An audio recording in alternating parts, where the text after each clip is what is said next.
ओम नमो भगवते वासुदेवाय। ओम ब्रह्म बृहस्पते नमः। प्रिय श्रोताओं, आज है बृहस्पतिवार और बृहस्पतिवार का दिन भगवान विष्णु तथा देवगुरु बृहस्पति को समर्पित माना जाता है। इस दिन श्रद्धा पूर्वक व्रत, पूजा, कथा और दान करने की परंपरा है। पीले रंग की वस्तुओं का इस व्रत में विशेष महत्व माना जाता है। इस दिन भगवान विष्णु और बृहस्पति देव को पीले पुष्प, चने की दाल, गुड़, केले तथा पीले वस्त्र अर्पित करते हैं। व्रत करने वाले भक्त अपनी सामर्थ्य के अनुसार दान पुण्य आदि करते हैं और कथा श्रवण करते हैं। इस दिन श्रद्धा भाव से बृहस्पतिवार का व्रत करने से भगवान विष्णु और देवगुरु बृहस्पति की कृपा प्राप्त होती है तथा जीवन में सुख, शांति, सद्बुद्धि और समृद्धि आती है। आइए अब कथा का शुभारंभ करते हैं। प्राचीन समय की बात है। भारतवर्ष में एक प्रतापी, दानी और धर्मात्मा राजा राज्य करता था। राजा अपनी प्रजा से बहुत प्रेम करता था। वह गरीबों, ब्राह्मणों और जरूरतमंदों की सहायता करता था। जब भी कोई साधु संत उसके द्वार पर आता, राजा उसका सम्मान करता और अपने सामर्थ्य के अनुसार दान आदि देता था। राजा भगवान की पूजा पाठ में भी श्रद्धा रखता था। विशेष रूप से वह बृहस्पतिवार के दिन भगवान विष्णु और देवगुरु बृहस्पति का स्मरण और पूजा किया करता था। लेकिन राजा की रानी का स्वभाव राजा से बिल्कुल अलग था। रानी को दान, पुण्य और पूजा पाठ बिल्कुल पसंद नहीं था। वह न तो गरीबों को दान देती और न ही भगवान की पूजा में मन लगाती थी, बल्कि जब राजा किसी गरीब या साधु को दान देता तो रानी उसे रोकती थी। वह राजा से कहती, हे महाराज, आप अपना धन इस प्रकार दान में क्यों लुटाते रहते हैं? हमारे पास जितना धन है उसे बचाकर रखना चाहिए। राजा रानी को समझाता, देखो रानी, धन भगवान की देन है। धन का कुछ भाग जरूरतमंदों की सेवा में लगाना हमारा परम धर्म है। लेकिन रानी राजा की यह बात नहीं मानती थी। एक दिन की बात है। राजा शिकार खेलने वन को चले गए। घर पर रानी और दासी थी। उस समय गुरु बृहस्पति साधु का रूप धारण करके राजा के दरवाजे पर भिक्षा मांगने आए। साधु ने रानी से भिक्षा मांगी तो वह कहने लगी, हे साधु महाराज, मैं इस दान पुण्य से तंग आ चुकी हूँ। इस कार्य के लिए तो मेरे पति देव ही बहुत हैं। अब आप ऐसी कृपा करें कि सारा धन नष्ट हो जाए और मैं आराम से रह सकूं। ना रहेगा बांस और ना बजेगी बांसुरी। साधु रूपी बृहस्पति देव ने कहा, देवी, तुम तो बड़ी विचित्र हो। संतान और धन से कोई दुखी नहीं होता, इसको सभी चाहते हैं। पापी भी पुत्र और धन की इच्छा करता है। अगर तुम्हारे पास धन अधिक है तो भूखे मनुष्यों को भोजन करवाओ, प्याऊ लगवाओ, ब्राह्मणों को दान दो, धर्मशालाएं बनवाओ, कुआं, तालाब, बावड़ी, बाग बगीचों आदि का निर्माण करवाओ, निर्धनों की कुंवारी कन्या का विवाह करवाओ, साथ ही यज्ञ आदि करो। इस प्रकार के कर्मों से आपके कुल का नाम लोक और परलोक में सार्थक सिद्ध होगा और स्वर्ग की प्राप्ति होगी। परंतु रानी साधु के इन बातों से खुश नहीं हुई। उसने कहा, हे साधु महाराज, मुझे ऐसे धन की आवश्यकता नहीं जिसको मैं अन्य लोगों को दान दूं और जिसको रखने और संभालने में ही मेरा सारा समय नष्ट हो जाए। साधु ने कहा, देवी, यदि तुम्हारी ऐसी इच्छा है तो जैसा मैं तुम्हें बताता हूँ तुम वैसा ही करो। बृहस्पतिवार के दिन घर को गोबर से लीपो, अपने केशों को पीली मिट्टी से धोना, केशों को धोते समय स्नान करना, राजा से कहना वह हजामत अवश्य बनवाए, भोजन में मांस, मदिरा आदि खाना, कपड़ा धोबी के यहाँ धुलने देना। इस प्रकार 7 बृहस्पतिवार करने से तुम्हारा सारा धन नष्ट हो जाएगा। ऐसा कहकर साधु महाराज रूपी बृहस्पति देव अंतर्ध्यान हो गए। रानी ने साधु के कहे अनुसार 7 बृहस्पतिवार वैसा ही करने का विचार किया। साधु के बताए अनुसार करते हुए केवल 3 बृहस्पतिवार ही बीते थे कि उसकी समस्त धन संपत्ति नष्ट हो गई। भोजन के लिए दोनों समय परिवार तरसने लगा, सांसारिक भोगों से दुखी रहने लगा। तब वह राजा रानी से कहने लगा, हे रानी, तुम यहाँ पर रहो, मैं दूसरे देश को जाता हूँ, क्योंकि यहाँ पर मुझे सभी मनुष्य जानते हैं, इसलिए मैं यहाँ कोई कार्य नहीं कर सकता। ऐसा कहकर राजा परदेश चला गया। वहां जंगल से लकड़ी काट कर लाता और शहर में बेच देता। इस तरह जीवन व्यतीत करने लगा। इधर राजा के बिना रानी और दासियां दुखी रहने लगी। किसी दिन भोजन मिलता और किसी दिन जल पीकर ही रह जाती। एक समय रानी और दासियों को 7 दिन तक बिना भोजन के व्यतीत हो गए। तो रानी ने अपनी दासी से कहा, दासी, यहाँ पास के ही नगर में मेरी बहन रहती है। वह बहुत धनवान है। तू उसके पास जा और वहां से 5 शेर बेझर मांग कर ले आ, जिससे कुछ समय के लिए अपना गुजारा हो जाएगा। दासी रानी की बहन के पास गई। रानी की बहन उस समय पूजा कर रही थी। बृहस्पतिवार का दिन था। दासी ने रानी की बहन से कहा, रानी जी, मुझे आपकी बहन ने भेजा है। मुझे 5 शेर बेझर दे दो।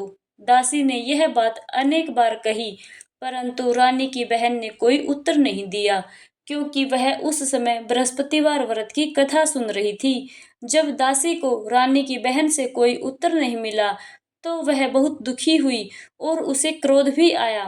वह लौटकर रानी से बोली, रानी, आपकी बहन तो बहुत ही धनी स्त्री है, छोटे लोगों से बात भी नहीं करती। मैंने उससे कहा तो उसने मुझे कोई उत्तर नहीं दिया। मैं वापस चली आई। रानी बोली, दासी, इसमें उसका कोई दोष नहीं है। जब बुरे दिन आते हैं तब कोई सहारा नहीं बनता। अच्छे बुरे का पता तो विपत्ति में ही चलता है। अब तो जो ईश्वर की इच्छा होगी वही होगा। यह सब तो हमारे भाग्य का दोष है। उधर रानी की बहन ने सोचा कि मेरी बहन की दासी आई थी, परंतु मैं उससे नहीं बोली, इससे वह बहुत दुखी हुई होगी। कथा सुनकर विष्णु भगवान का पूजन समाप्त करके वह अपनी बहन के घर आई और कहने लगी, बहन, मैं बृहस्पतिवार का व्रत कर रही थी, तुम्हारी दासी गई थी, परंतु जब तक कथा होती है तब तक हम लोग ना उठते हैं और ना ही बोलते हैं, इसलिए मैं नहीं बोली। कहो, दासी क्यों गई थी? तो रानी बोली, बहन, हमारे घर पर अनाज नहीं था। वैसे तुमसे कोई बात छुपी नहीं है, इस कारण मैंने दासी को तुम्हारे पास 5 शेर बेझर लेने के लिए भेजा था। रानी की बहन बोली, बहन, देखो, बृहस्पति भगवान सबकी मनोकामना पूर्ण करते हैं। क्या पता तुम्हारे घर में भी अनाज रखा हो। ऐसा सुनकर दासी घर के अंदर चली गई और वहां जाकर देखा तो एक घड़ा बेझर का भरा हुआ मिल गया। उसे बड़ी हैरानी हुई, क्योंकि उसने एक एक बर्तन को अच्छे से देख लिया था। उसने बाहर आकर रानी को बताया। दासी अपनी रानी से कहने लगी, रानी, देखो, वैसे जब हमको अन्न नहीं मिलता तो हम हर रोज व्रत ही तो करते हैं। अगर इनसे व्रत की विधि भी पूछ ली जाए और कथा पूछ ली जाए तो उसे हम भी किया करेंगे। दासी के कहने पर रानी ने अपनी बहन से बृहस्पतिवार व्रत के बारे में पूछा, तो उसकी बहन ने बताया, बृहस्पतिवार के व्रत में चने की दाल और मुनक्का से विष्णु भगवान का केले की जड़ में पूजन करना और दीपक जलाना, पीला भोजन करना तथा कथा सुनना। इस प्रकार करने से गुरु भगवान प्रसन्न होते हैं, अन्न पुत्र धन देते हैं और सारी मनोकामनाएं पूर्ण करते हैं। व्रत और पूजन की विधि बताकर रानी की बहन अपने घर लौट आई। रानी और दासी दोनों ने निश्चय किया कि बृहस्पति देव भगवान का पूजन अवश्य करेंगी। 7 रोज के बाद जब बृहस्पतिवार आया तो उन्होंने व्रत रखा था। घुड़शाल में जाकर चना और गुड़ बीन लाई तथा उसकी दाल से केले की जड़ तथा विष्णु भगवान का पूजन किया। अब पीला भोजन कहाँ से आए? दोनों बड़ी दुखी हुई, परंतु उन्होंने व्रत किया था, इसी कारण बृहस्पति भगवान प्रसन्न थे। एक साधारण व्यक्ति के रूप में वे 2 थालों में सुंदर पीला भोजन देकर चले गए और दासी को बोले, यह भोजन तुम्हारे और रानी के लिए है, तुम दोनों भोजन कर लेना। दासी भोजन पाकर बड़ी प्रसन्न हुई और रानी से बोली, रानी जी, भोजन कर लो। रानी को भोजन आने के बारे में कुछ पता नहीं था, इसलिए वह दासी से बोली, जा, तू ही भोजन कर, क्योंकि तू हमारी व्यर्थ में हंसी उड़ाती है। तो दासी बोली, एक व्यक्ति भोजन दे गया है। रानी कहने लगी, वह भोजन तेरे लिए ही दे गया है, तू ही भोजन कर। दासी ने कहा, वह व्यक्ति हम दोनों के लिए 2 थालों में भोजन देकर गया है, इसलिए मैं और आप दोनों ही साथ साथ भोजन करेंगी। दोनों ने गुरु भगवान को नमस्कार करके भोजन प्रारंभ किया। उसके बाद वे प्रत्येक बृहस्पतिवार को गुरु भगवान का व्रत और पूजन करने लगी। बृहस्पति भगवान की कृपा से उनके पास धन हो गया, परंतु रानी फिर पहले की तरह आलस्य करने लगी। तब दासी बोली, देखो रानी, तुम पहले भी इस प्रकार आलस्य करती थी। तुम्हें धन रखने में कष्ट होता था, इस कारण सभी धन नष्ट हो गया। अब गुरु भगवान की कृपा से धन मिला है तो फिर तुम्हें आलस होता है। बड़ी मुसीबतों के बाद हमने यह धन पाया है, इसलिए हमें दान पुण्य आदि करना चाहिए। भूखे मनुष्यों को भोजन करवाओ, प्याऊ लगवाओ, ब्राह्मणों को दान दो, कुआं, तालाब, बावड़ी आदि का निर्माण करवाओ, मंदिर पाठशाला बनवा कर दान दो, कुंवारी कन्याओं का विवाह करवाओ, धन को शुभ कार्यों में खर्च करो, जिससे तुम्हारे कुल का यश बढ़ेगा और स्वर्ग की प्राप्ति होगी तथा पितृ प्रसन्न होंगे। दासी की बात मानकर रानी इसी प्रकार के कर्म करने आरंभ कर देती है। उसका काफी यश फैलने लग गया। एक दिन रानी और दासी आपस में विचार करने लगी कि ना जाने राजा किस दशा में होंगे, उनकी कोई खोज खबर ही नहीं है। गुरु भगवान से उन्होंने प्रार्थना की और भगवान ने रात्रि में राजा को स्वप्न में कहा, हे राजा, उठ, तेरी रानी तुझको याद कर रही है, अब अपने देश को लौट जा। राजा प्रातःकाल उठा। वह विचार करने लगा कि पता नहीं वह रानी और दासी किस हालत में होंगी। वह भगवान की आज्ञा मानकर अपने नगर को चलने के लिए तैयार हुआ। जब राजा परदेश गया तो वहां परदेश में बहुत दुखी रहने लग गया था। प्रतिदिन जंगल से लकड़ी बीन कर लाता और उसे शहर में बेचकर अपने दुखी जीवन को बड़ी कठिनता से व्यतीत करता था। एक दिन राजा दुखी होकर अपनी पुरानी बातों को याद करके रोने लगा। उस जंगल में बृहस्पति देव एक साधु का रूप धारण करके आए और राजा के पास आकर बोले, हे लकड़हारे, तुम इस सुनसान जंगल में किस चिंता में बैठे हो, मुझे बताओ।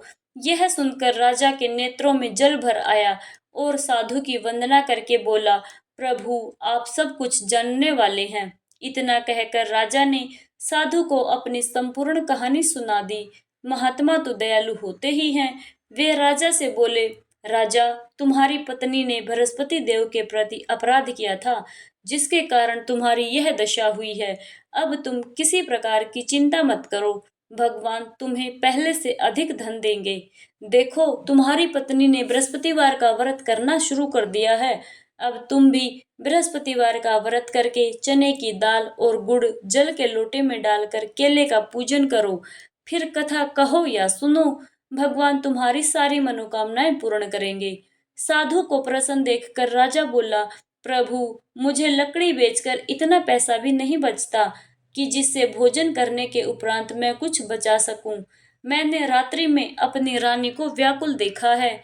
मेरे पास कोई साधन नहीं है जिससे उसका समाचार जान सकूं, और फिर मैं बृहस्पति देव की तो क्या ही कहानी कहूं, यह भी मुझे मालूम नहीं है। तो साधु ने कहा, राजा, तुम किसी बात की चिंता मत करो।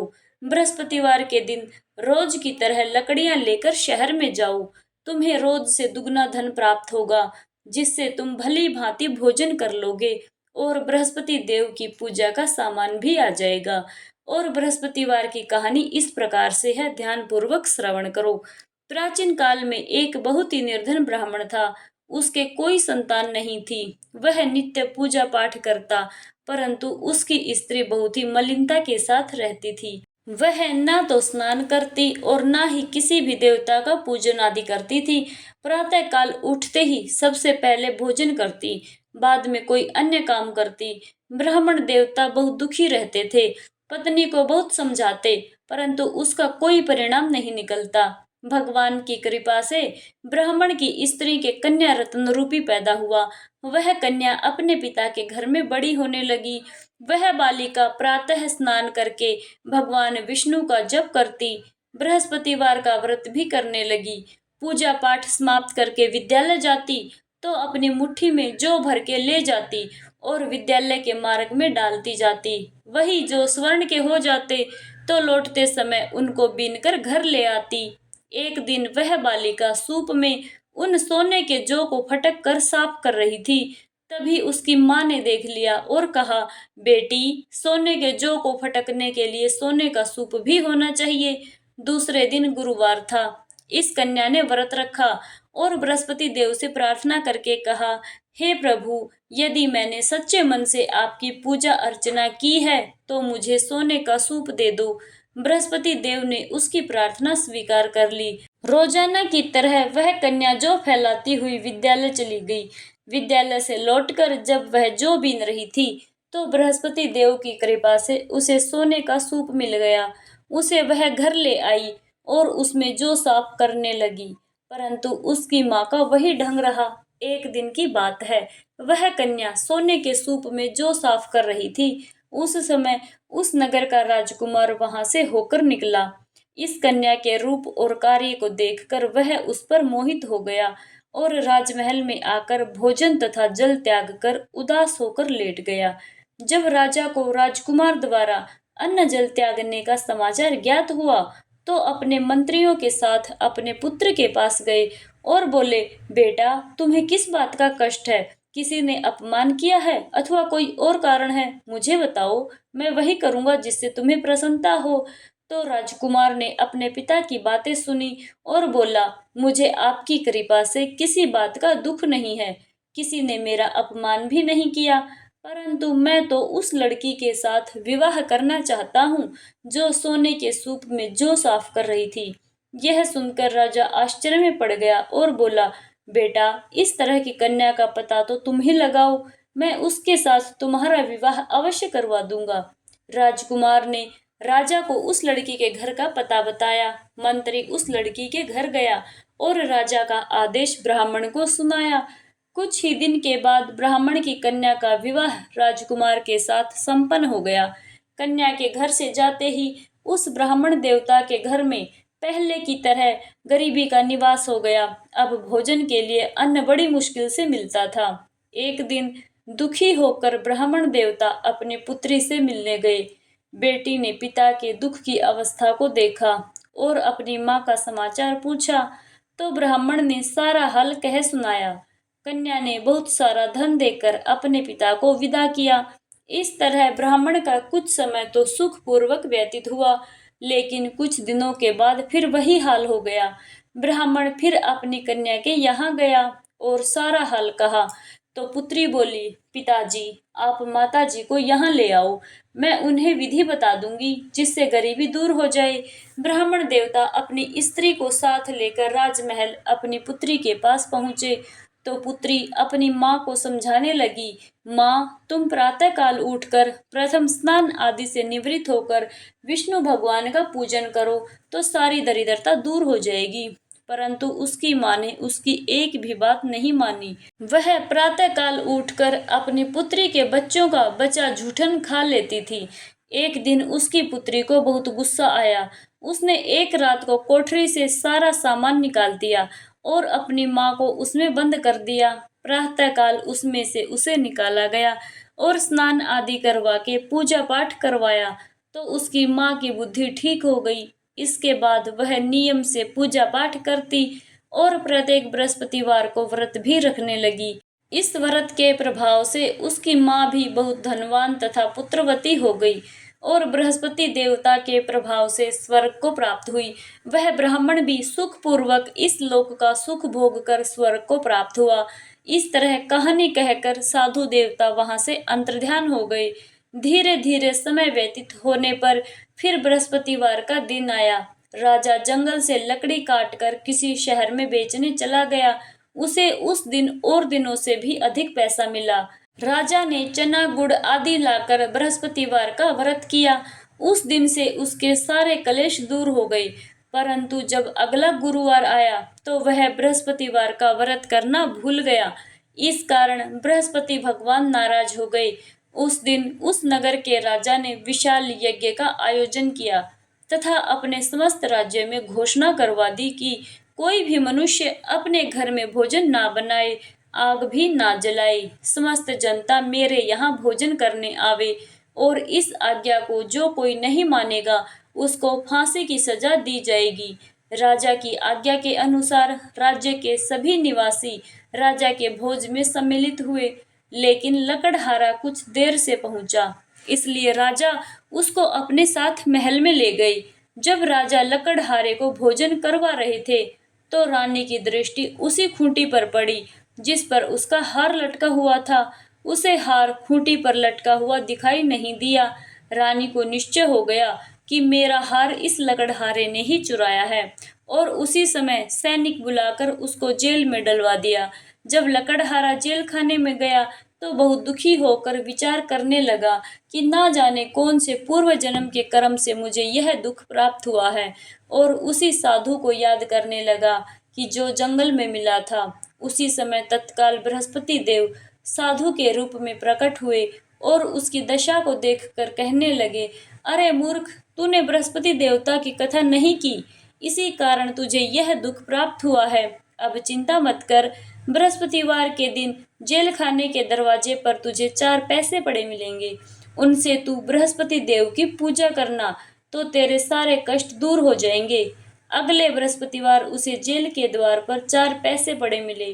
राजा ने पूजा का सामान मंगवाकर कथा कही और प्रसाद बांटा। उसी रात्रि को बृहस्पति देव ने उस नगर के राजा को स्वप्न में कहा कि राजा, तूने जिस आदमी को जेल खाने में बंद कर दिया है वह निर्दोष है, वह राजा है, उसे छोड़ देना। रानी का हार उसी खूंटी पर लटका हुआ है। अगर तू ऐसा नहीं करेगा तो मैं तेरे राज्य को नष्ट कर दूंगा। राजा प्रातःकाल उठा और खूंटी पर हार टंगा देखकर लकड़हारे को बुलाकर क्षमा मांगी और राजा के योग्य सुंदर वस्त्र आभूषण भेंट करके उसे विदा किया। गुरुदेव की आज्ञा के अनुसार राजा अपने नगर को चल दिया। राजा जब नगर के निकट पहुंचा तो उसे बड़ा आश्चर्य हुआ। नगर में पहले से भी अधिक बाग, तालाब, कुएं तथा बहुत सारे धर्मशालाएं, मंदिर आदि बने हुए थे। राजा ने पूछा, यह किसका बाग और धर्मशाला है? तब नगर के सब लोग कहने लगे, यह सब रानी और दासी ने बनवाए हैं। तो राजा को बड़ा आश्चर्य हुआ और गुस्सा भी आया। जब रानी ने यह खबर सुनी कि राजा आ रहे हैं तो उसने अपनी दासी से कहा, हे दासी, देख, राजा हमको कितनी बुरी हालत में छोड़ गए थे। हमारी ऐसी हालत देखकर वह लौट ना जाएं, इसलिए तुम दरवाजे पर जाकर खड़ी हो जाओ। रानी की आज्ञा के अनुसार दासी दरवाजे पर जाकर खड़ी हो गई। जब राजा आए तो उन्हें अपने साथ महल में ले आई। तब राजा ने क्रोध करके अपनी तलवार निकाली और पूछने लगा, बताओ, यह धन तुम्हें कैसे प्राप्त हुआ है? तब रानी ने बताया, हमें यह सब धन बृहस्पति देव की व्रत के प्रभाव से प्राप्त हुआ है। राजा ने निश्चय किया, 7 रोज बाद तो सब बृहस्पति देव का पूजन करते हैं, परंतु मैं तो रोजाना दिन में 3 बार कथा कहा करूंगा और हर रोज व्रत किया करूंगा। अब हर समय राजा के दुपट्टे में चने की दाल बंधी रहती और दिन में 3 बार कथा कहता। एक दिन राजा ने विचार किया कि चलो अपनी बहन के यहाँ होकर आते हैं। इस तरह निश्चय करके राजा घोड़े पर सवार होकर अपनी बहन के यहाँ चल दिया। मार्ग में उसने देखा कि कुछ आदमी एक मुर्दे को लेकर जा रहे हैं। उन्हें रोककर राजा कहने लगा, अरे भाइयों, मेरे बृहस्पतिवार की कथा सुन लो। तो वे बोले, लो, हमारा तो आदमी मर गया, इसको अपनी कथा की पड़ी है। परंतु कुछ आदमी बोले, अच्छा भाई, कहो, हम तुम्हारी कथा भी सुन लेंगे। राजा ने दाल निकाली और कथा कहनी शुरू कर दी। जब कथा आधी हुई तो मुर्दा हिलने लगा और जब कथा समाप्त हुई तो राम राम करके वह मुर्दा उठकर खड़ा हो गया। राजा आगे बढ़ा। उसे चलते चलते शाम हो गई। आगे मार्ग में उसे एक किसान खेत में हल चलाता हुआ मिला। राजा उससे बोला, अरे भैया, तुम मेरी बृहस्पतिवार की कथा सुन लो। तो किसान बोला, जब तक मैं तेरी कथा सुनूंगा तब तक 4 हरैया नहीं जोत लूंगा। जा अपनी कथा किसी और को सुनाना। राजा आगे चलने लगा। राजा के हटते ही बैल पछाड़ खाकर गिर गए और किसान के पेट में बड़े जोर से दर्द होने लगा। उसी समय किसान की माँ रोटी लेकर आई। उसने जब यह देखा, अपने पुत्र से सारा हाल पूछा और बेटे ने सारा वृतांत कह सुनाया। तो बुढ़िया माई दौड़ी दौड़ी उस घुड़सवार के पास आई और उससे बोली, मैं तेरी कथा सुनूंगी, तू अपनी कथा मेरे खेत पर चलकर ही कहना। राजा ने लौटकर बुढ़िया के खेत पर जाकर कथा कही, जिसके सुनते ही बैल उठकर खड़े हो गए तथा किसान के पेट का दर्द भी बंद हो गया। राजा अब अपनी बहन के घर पहुंच गया। बहन ने भाई की खूब खातिरदारी की। दूसरे रोज प्रातःकाल राजा जागा तो वह क्या देखता है कि सब लोग भोजन कर रहे हैं। राजा ने अपनी बहन से पूछा, बहन, क्या कोई ऐसा मनुष्य है जिसने भोजन ना किया हो और जो मेरी बृहस्पतिवार की कथा सुन ले? तो बहन बोली, भैया यह देश ऐसा ही है, पहले यहाँ के लोग भोजन करते हैं, उसके बाद में अन्य काम करते हैं। अगर पड़ोस में कोई हो तो देखकर आती हूँ। ऐसा कहकर बहन देखने चली गई, परंतु उसे कोई ऐसा व्यक्ति नहीं मिला जिसने भोजन ना किया हो। अतः वह एक कुम्हार के घर गई, जिसका लड़का बीमार था। उसे मालूम हुआ कि उनके यहाँ 2-3 दिन से किसी ने भी भोजन नहीं किया है। तो रानी ने अपने भाई की कथा सुनने के लिए कुम्हार से कहा, और वह कुम्हार तैयार हो गया। राजा ने जाकर बृहस्पतिवार की कथा कही, जिसको सुनकर उसका लड़का ठीक हो गया। अब तो राजा की प्रशंसा होने लगी। एक दिन राजा ने अपनी बहन से कहा, बहन, हम अपने घर को जाएंगे, तुम भी तैयार हो जाओ। तो राजा की बहन ने अपने सास से अपने भाई के साथ जाने की अनुमति मांगी। तो सास बोली, चली जा, परंतु अपने बच्चों को मत लेके जाना, क्योंकि तेरे भाई के कोई संतान नहीं है। बहन ने अपने भाई से कहा, भैया मैं तो चलूंगी, पर कोई बालक साथ नहीं जाएगा। राजा ने कहा, बहन, जब कोई बालक ही नहीं जाएगा तो तुम जाकर क्या करोगी। बड़े दुखी मन से राजा अपने नगर को लौट आया। राजा ने अपनी रानी से कहा, हम निर्वंशी हैं, हमारा मुंह देखने का भी धर्म नहीं है, और बिना भोजन आदि किए सैया पर लेट गया। रानी बोली, हे प्रभु, बृहस्पति देव ने हमें सब कुछ दिया है, वे हमें संतान भी अवश्य देंगे। उसी रात को बृहस्पति देव ने राजा को स्वप्न में कहा, राजा उठ, सभी सोच त्याग दे, तेरी रानी गर्भवती है। राजा को यह जानकर बड़ी प्रसन्नता हुई, और 9वें महीने रानी के गर्भ से एक सुंदर पुत्र पैदा हुआ। तब राजा बोला, हे रानी, स्त्री बिना भोजन के रह सकती है, परंतु बिना कहे नहीं रह सकती। जब मेरी बहन आए तो तुम उससे कुछ भी मत कहना। तो रानी ने सुनकर हाँ कर दी। जब राजा की बहन ने यह शुभ समाचार सुना तो वह बड़ी प्रसन्न हुई और बधाई लेकर अपने भाई के यहाँ आई। तभी रानी ने कहा, घोड़ा चढ़कर नहीं आई, गधा चढ़ी आई। तो राजा की बहन बोली, भाभी, अगर मैं इस प्रकार नहीं कहती तो तुम्हें औलाद कैसे मिलती।